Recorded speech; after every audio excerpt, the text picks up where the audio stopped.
Good morning বন্ধুরা, এখন ঘুরতে সময় হচ্ছে 7:43 আর আমি এখন রয়েছি কিন্তু কালীঘাটের সামনে। আর তোমাদের সাথে আজকে শেয়ার করব কালীঘাটে যে নতুন স্কাই ওয়াকটা হয়েছে সেটা দিয়ে তোমরা কালীঘাট মন্দিরে কি করে পৌঁছাবে।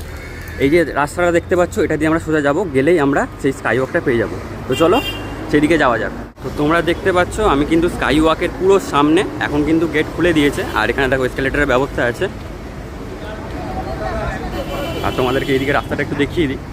আমি এলাম কিন্তু সেই দিক থেকে সোজা আসলাম, বেশি না 400 মিটার, আর সামনেই আমার এখন স্কাই ওয়াক। তো চলো যাওয়া যাক। তো এখানে ইন্ডিকেট করা আছে কালীঘাট মন্দির সোজা, একদম সোজা আমাদেরকে চলে যেতে হবে। বন্ধুরা আমরা অলমোস্ট এসে গেছি। এই সিঁড়িটা দিয়ে নামলেই আমরা মন্দিরের সামনে পুরো পৌঁছে যাব। তোমরা ওই দিক দিয়েও নামতে পারো, এই দিক দিয়েও নামতে পারো, সেটা তোমাদের ওপর ডিপেন্ড করছে।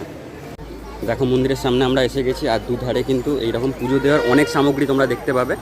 এখানে লাইন দিয়ে দোকান আছে, তোমরা যারা পুজো দেবে এখান থেকে কিনে পুজো দিতেই পারো। আর এই হচ্ছে আমরা এখন রয়েছি মন্দিরের পুরো সামনে।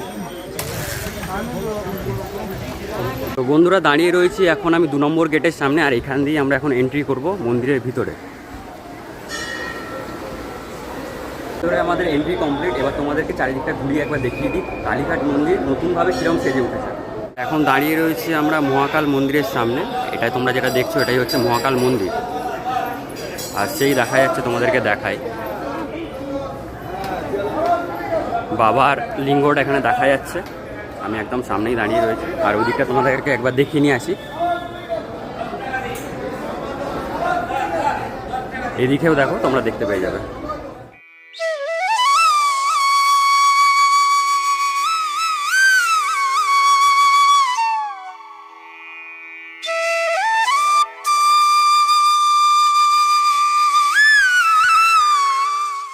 সকাল সকাল দেখতে পাচ্ছ লাইন কিন্তু প্রচুর পরিমাণে পড়ে গেছে। এখন সেদিক থেকে লাইন শুরু হয়েছে পুরো।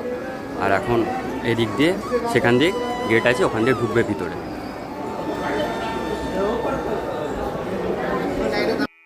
এটা হচ্ছে ভিতরের গেট।